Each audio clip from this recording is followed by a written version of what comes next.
En premier lieu, il n'y a pas de crise libyenne, dans le sens que aucun événement en Libye n'a provoqué de troubles à l'intérieur. Ce qui s'est passé est très différent, c'est ce qu'on est dans le cadre d'un conflit très classique, le remodelage de l'Afrique du Nord, qui fait suite et prolonge le remodelage du Grand Moyen-Orient, et l'entrée de l'Africom dans le continent noir.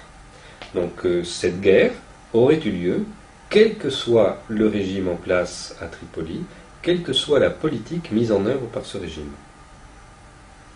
L'idée de cette guerre a été arrêtée lors d'une réunion qui s'est tenue à Camp David le 15 septembre 2001, telle que l'a rapporté le général Wesley Clark, ancien commandeur de l'OTAN, et telle que l'a raconté partiellement Bob Woodward dans son livre Bush at War. Donc il était prévu dans une première phase d'attaquer l'Afghanistan et l'Irak, éventuellement l'Iran, dans une deuxième phase d'attaquer la Libye et la Syrie, et dans une troisième phase qui nous occupera dans quelques années, d'attaquer la Somalie et le Soudan.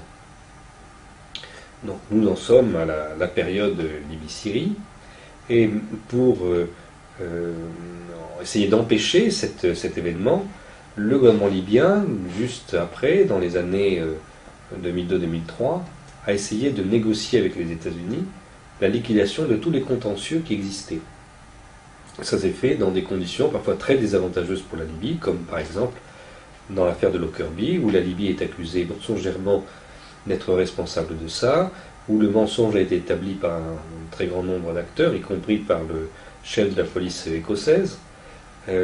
Mais pour fermer le dossier, la Libye a néanmoins indemnisé les victimes, et de cette manière, on a fermé un à un tous les sujets de contentieux. Cependant, les États-Unis, eux, n'ont pas abandonné leur projet, puisque ce projet n'était pas lié au contentieux. Donc ce projet, ça s'est développé autour de la création, dès 2005, dans une conférence à Londres, de ce que nous connaissons maintenant sous le titre de Conseil national de transition, mais qui était déjà un gouvernement provisoire mis en place à ce moment-là. Et puis ils ont utilisé l'ouverture économique, qui a suivi la normalisation des relations diplomatiques, pour infiltrer leurs agents ici, ou pour recruter dans la haute administration des agents pour eux. Ensuite, il y a eu donc, ces événements à Benghazi, qui sont une fabrication pure et simple. Il n'y a jamais eu les massacres dont on parle, mais il y a eu des gens qui ont été tués au cours de plusieurs manifestations successives, avec des tireurs postés sur les toits, qui tiraient à la fois sur la foule et sur les policiers pour provoquer le chaos. Ceci suivi par des actes d'agression par des bandes armées qu'on avait amenées sur place et qui ont attaqué au même moment dans plusieurs villes de l'Est des casernes pour s'emparer des arsenaux et disposer d'armes lourdes dans un processus d'insurrection, avec l'appui de groupes tout à fait fanatisés, habituellement étiquetés Al-Qaïda, enfin pas les groupes, les individus sont étiquetés Al-Qaïda, et qui ont créé des émirats islamiques dans certaines localités. Donc c'est là-dessus que l'OTAN s'est appuyée pour sa mise en scène d'opérations humanitaires pour quelque chose qui est juste donc une guerre coloniale classique. Au niveau de la réaction de la Libye, on a pu constater d'abord que Muammar Kadhafi se préparait à cette guerre depuis un certain temps, et on peut même penser que les derniers événements, il les a laissés faire en pleine connaissance de cause, dans la mesure où il préférait que ça se passe comme ça pour pouvoir y voir plus clair dans les loyaux et les traîtres dans son administration. Le colonel Kadhafi est le chef des armées dans ce pays. Alors il n'a pas du tout d'autorité militaire pour déterminer la stratégie, tout ça, mais il est comme le président de la République en France, chef des armées, c'est-à-dire qu'il procède aux nominations dans les armées de manière à éviter un coup d'État militaire. Alors, donc nous ne savons pas qui a qui a déterminé la stratégie militaire à l'intérieur de l'état-major. En tout cas, cette stratégie, elle se conçoit comme une esquive permanente. Jamais l'armée libyenne ne s'est trouvée confrontée réellement aux forces de l'OTAN. Au cours de 5 mois, elle est tout à fait insaisissable. Et dans le même temps, le colonel Kadhafi, qui est le guide du pays, c'est-à-dire quelqu'un qui a une autorité morale extraordinaire, mais qui n'a pas d'autorité de pouvoir exécutif. Donc il a essayé de recréer l'unité du pays autour de lui. Il y est parfaitement arrivé. Les différentes tribus qui lui étaient opposées jusque-là se sont ralliées à lui pour lutter contre l'envahisseur extérieur, si bien qu'aujourd'hui il dispose d'un soutien populaire qui doit être entre 90 et 95%. Alors c'est une situation exceptionnelle qui est due à la guerre, on est d'accord, mais toute personne qui est attachée à la démocratie doit tenir compte de ceci, puisque c'est de la volonté du peuple libyen, c'est de se retrouver aujourd'hui derrière Mouammar Kadhafi. Et du côté de l'OTAN, on voit la perplexité.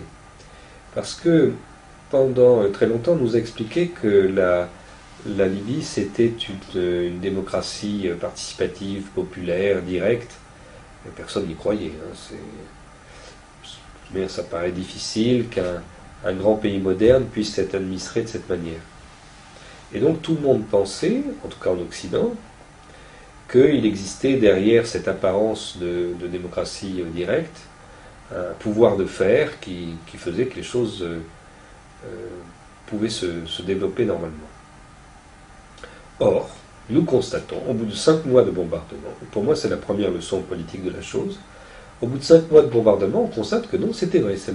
La Libye est bien une démocratie participative. Et les États-Unis ont beau bombarder ici et là, ils n'ont aucune tête à couper. Il n'y a pas de tête dans ce système. Donc ces bombardements sont totalement vains, d'où une sorte de fixation sur l'unique personnage de Mouammar Kadhafi. Une fixation d'ailleurs qui en dit long sur la volonté des Occidentaux, parce que là, ça n'est pas quelqu'un qui exerce un pouvoir exécutif qu'on veut tuer, mais c'est quelqu'un qui incarne le principe d'autorité. Donc ce qu'on veut mettre en cause, c'est l'organisation sociale. Ce qu'on voudrait, c'est tuer quelqu'un pour ouvrir la voie au démembrement de la société elle-même, à son délitement, à son irakisation, le chaos subi. Quel va être l'avenir de cette guerre ? On voit qu'il n'y a pas de solution sur le plan militaire. Et donc chacun essaye de jouer la montre. Alors les États-Unis pensent que la population libyenne va se fatiguer de cette guerre et va finir par se révolter contre ses dirigeants et contre sa figure tutélaire qui est Mouammar Kadhafi. Donc ça a amené l'OTAN à changer même sa technique de bombardement. Aujourd'hui, il ne s'agit plus du tout de protéger les populations civiles, mais de faire exactement le contraire, de manière très explicite. Il s'agit de rendre la vie impossible aux populations civiles.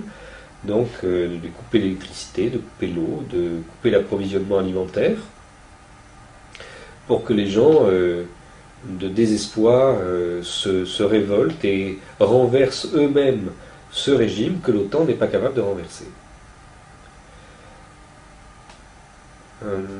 Du côté des Libyens, on a fait le choix de refuser des offres de cessez-le-feu qui ont été faites au cours des dernières semaines, mais qui supposaient la partition du pays, d'accepter une guerre plus longue pour garantir l'intégrité territoriale de la Libye, et d'utiliser le temps qui reste pour récupérer politiquement les gens qui sont encore engagés autour du Conseil de Benghazi. Mais il n'y en a plus beaucoup en fait.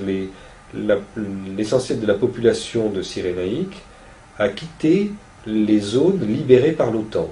Elle les a quittées non pas pendant la période de trouble, elle les a quittées une fois que ces zones ont été libérées par l'OTAN, parce que dès qu'elles sont libérées par l'OTAN, s'installent à l'intérieur des pouvoirs très particuliers, bon, les gens d'Al-Qaïda qui ont essayé d'installer des émirats à différents endroits, ou des seigneurs de la guerre qui font un peu n'importe quoi. Donc déjà la première chose, la sécurité minimale des gens n'est pas assurée, on se bat dans la rue, on tue, on viole, on fait n'importe quoi. Donc les gens fuient cette situation que l'OTAN